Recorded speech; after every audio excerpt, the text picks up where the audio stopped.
Fui traído por minha namorada, e hoje ela está grávida de outro cara e fala que o filho é meu. Resumo da história.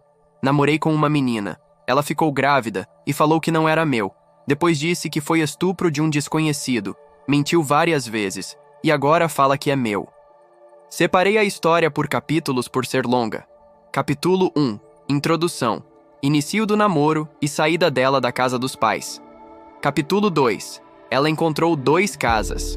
Capítulo 3. Financiamento da moto. Capítulo 4. Indícios da traição. Capítulo 5. A traição. Capítulo 6. Mudanças de versões. Capítulo 7. A gravidez. Capítulo 8. Atualmente. Vamos lá. Introdução. Comecei a namorar com a Roberta. Ela era de uma família bem humilde e simples. Namorei com ela por mais de 1 ano sem problemas. Geralmente ela tinha problema com ciúmes excessivos, que é normal de algumas mulheres. Mas nada que eu pudesse suportar. Ela estava desempregada e queria um emprego. Ela acabou escolhendo sair da casa dos pais dela. Além da busca por emprego, ela dizia que se sentia pressionada por não ter trabalho e algumas brigas com as irmãs mais velhas a forçou sair de casa. 2. O encontro das casas. Rapidamente, não sei como, ela conseguiu arrumar uma casa de uma prima de uma amiga dela. Ficou lá mais ou menos por 2 meses até arrumar outra casa. Fiquei surpreso com a velocidade que ela arrumou, mas ela explicou que era de uma prima de uma amiga. Ela também conseguiu um emprego em um mercado. Não sei se essa história é real, mas foi o que ela me contou. Arrumar 2 casas para morar não é algo comum, mas afinal, tive que acreditar na minha namorada. Obs. Nessa segunda casa, com 2 quintais, morava um menino chamado Lucas, nome falso, que era filho da dona da casa. Como minha namorada chegou ali, não sei, mas continuei acreditando que era conhecido da prima da amiga dela. O financiamento da moto. A rotina do mercado era pesada, e ela escolheu trabalhar com iFood. Comprei uma bicicleta para ela. Depois de um tempo, ela comprou uma moto usada de procedência duvidosa e com alguns problemas por 500 conto. Ela conseguiu ganhar um dinheiro e depois pediu para eu comprar para ela em meu nome, pois o dela era sujo. Após muita pressão por parte dela, financiei uma moto em meu nome para ela, pois ela estava conseguindo um dinheiro bacana.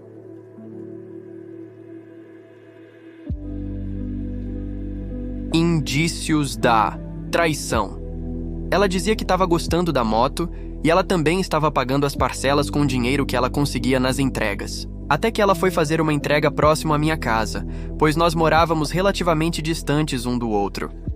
Nesse momento, ela me mandou uma mensagem avisando que estava no meu bairro e eu pedi para ela vir até minha casa com a moto, para eu ver como era o veículo, pois apesar de eu ter comprado, ela quem fez todos os trâmites, ou seja, eu nunca tinha visto a moto de perto. De início fiquei surpreso, pois ela foi até minha porta sem a moto. Eu a questionei sobre isso, e ela disse que estava nervosa com a moto ainda e estava com medo de cair.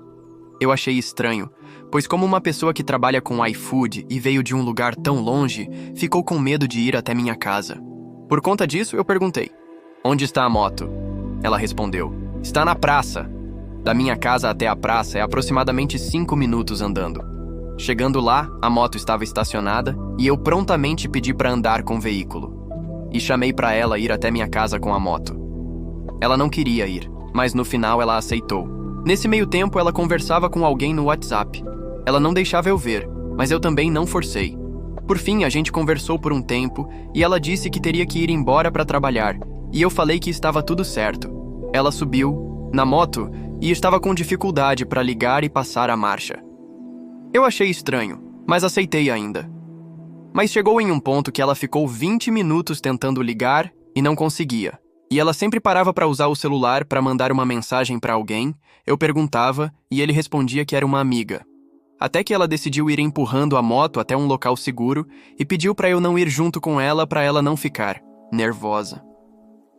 Eu falei que estava tudo certo, mas resolvi vigiá-la. Até porque ela poderia sofrer um acidente. Eu nem cogitava traição. Eu fui com minha outra moto até a rua em que ela estava e ela estava parada mandando mensagem para alguém. Ela disse que pediu para um amigo ir buscá-la. Eu fiquei puto e perguntei quem era. Ela disse, novamente, que um amigo. Ela falou que ia se encontrar com esse amigo em uns 100 metros e até lá ela ia empurrando a moto. E de forma agressiva, mandou eu ir embora. Eu acabei indo embora, mas voltei depois de 2 minutos e ela não estava mais lá. Ou seja, eu deduzi que alguém foi levar ela até minha casa. Depois de meia hora, ela mandou mensagem me criticando, falando que estava sendo possessivo e ciumento por não acreditar nela. Mas no final, ela assumiu que foi o garoto do quintal. Eu cheguei à conclusão que ela não trabalhava, mas sim emprestava. E às vezes ia na garupa da moto com esse garoto. Fiquei extremamente irritado, mas consegui me controlar. Obs.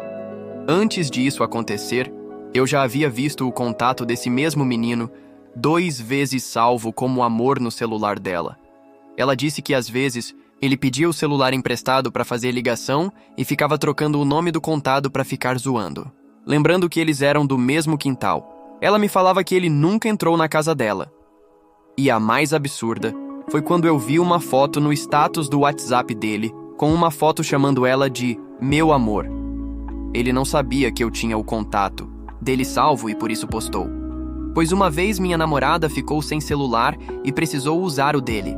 Mas como ela tinha tanta intimidade de conseguir o celular dele tão fácil?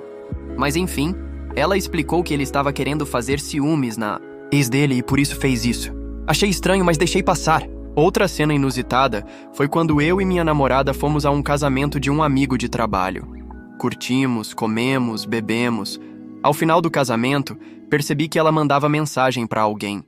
Eu prontamente a questionei e ela não quis me mostrar a conversa. No caminho de casa, parei em um posto de gasolina e pedi para olhar o celular dela, e ela negou. Fiquei muito chateado. Antes de entrar em casa, eu pedi para ver e ela não deixou. Falou que estava apertada e foi para a porta do banheiro. Antes de entrar, eu pedi pela última vez e ela não deixou. Depois de 10 minutos no banheiro, ela quis mostrar as conversas, pois provavelmente ela pode ter apagado. Eu não quis ver, pois eu já estava com raiva. Nesse momento, ela falou que teria que ir embora para trabalhar. Tudo isso fez com que eu ficasse super desconfiado dela. Mas eu não tinha provas, apesar dos sinais. Ela ficou por um bom tempo, trabalhando com ele, e eu fiquei empurrando o relacionamento até não querer mais. Ela também ficou por um tempo alugando a moto para ele, até eu pegar a moto de volta. A traição. A gente ficou afastado por um tempo após uma discussão. Eu não queria namorar mais com ela e me afastei. Após uns 2 meses, ela me mandou um teste de gravidez falando que estava grávida, sendo que eu só me relacionava com proteção. Apesar do choque inicial, eu acabei aceitando. Meus pais também ficaram felizes e comecei a fazer vários planos. Até que ela começou a me tratar diferente, não respondia direito, se negava a ir na minha casa e rejeitava eu ir até a casa dela. Isso era incomum, pois a gente se via praticamente todo fim de semana. Até que ela falou que possivelmente o filho não era meu. Eu achei que era brincadeira e fiquei insistindo que era, mas ela insistiu que não era. Daí eu a questionei, mas por que não era meu? Ela disse que quando brigamos, ela foi chorando para casa e as amigas delas chamaram ela para sair. Ela bebeu e não lembrava mais de nada. Disse que só lembrava dela acordando com dores nas partes íntimas com um leve sangramento. Resumo de tudo. Ela disse que foi forçada enquanto dormia, entraram na casa ela, segundo a versão dela. Perguntei quem era e ela falava que não sabia. Eu desconfiei do menino do quintal e perguntei para ela se poderia ter sido ele. Ela disse que não poderia ser ele. Até que mudou a versão falando que poderia ser ele, mas que não tinha provas. Pedi para denunciar ele e ela não quis. Eu achei muito estranho, mas fiquei de boa. Fiquei muito mal em saber que não era após eu ter contado para todos da minha família. Mudando de versão. Sobre o possível a gravidez e o ato forçado por outro, ela contou algumas versões. Primeiro, o filho era meu segundo. 100% chance. De o filho não é meu por conta do ato forçado 3. 90% de ser por termos relação, mesmo com proteção. Quarteiro. Depois, 50% de ser meu 5. Depois, 20% de ser meu 6. Depois, 0% ela falava que não podia denunciar porque não sabia quem era. Ela voltou a morar com a mãe dela. Até que um dia fui até a casa dela e perguntei à mãe sobre o ocorrido. Perguntei pois eu sabia que tinha algo errado na história. Ela me contou achando que eu já sabia. Ela disse que foi o garoto do quintal. Daí eu fiquei na dúvida se foi forçado ou consensual. O que me faz pensar isso é que se ela fosse forçada, ela teria nojo dessa pessoa e não trataria normal no dia a dia, sendo que ela não tinha me contado nada. Fiquei muito chateado. Minha namorada disse que não queria me magoar, mas mesmo querendo resolver as coisas, perguntei o motivo de não denunciar sabendo quem era. Ela disse que não queria, pois ela já estava com muitos problemas e não tinha provas. Eu me despedi e fui para casa. Chorei igual criança de tanto ódio. A gravidez. Atualmente ela está com 7 meses e eu não sei o que fazer. Eu estou com dúvida se é meu ou não. Às vezes ela manda mensagem falando que é, etc. Eu estou ficando com a mente perturbada. Às vezes ela fica em casa, às vezes fica na mãe dela, mas cortei praticamente todo o vínculo com ela. Eu costumo perguntar só algumas coisas sobre a moto e nada mais, pois preciso passar a moto para meu nome. Outro detalhe é que ela continuou a ter contato com aquele menino por um tempo, e hoje eu acho que não tem mais. Mas pode ser que tenha. Atualmente, último capítulo. Eu falo bem pouco com ela, e apesar de ela ter errado, ela é ser humano, e deve ter se arrependido, pois criar filho sem pai deve ser difícil. Não sei se ele vai assumir, não sei se é meu, não sei se realmente fui traído, eu não sei o que fazer. Eu acabei contando para meus pais sobre o que ocorreu e falei para meus amigos e familiares que ela tinha perdido. Eu sei que é errado, mas diante de tanta pressão, foi a decisão que tomei sem pensar. Eu me distraio ao máximo, acumulo 3 empregos e frequento a academia para justamente não ter tempo para pensar sobre isso e não cair em uma depressão. Mas mesmo assim eu não estou aguentando. Me ajudem!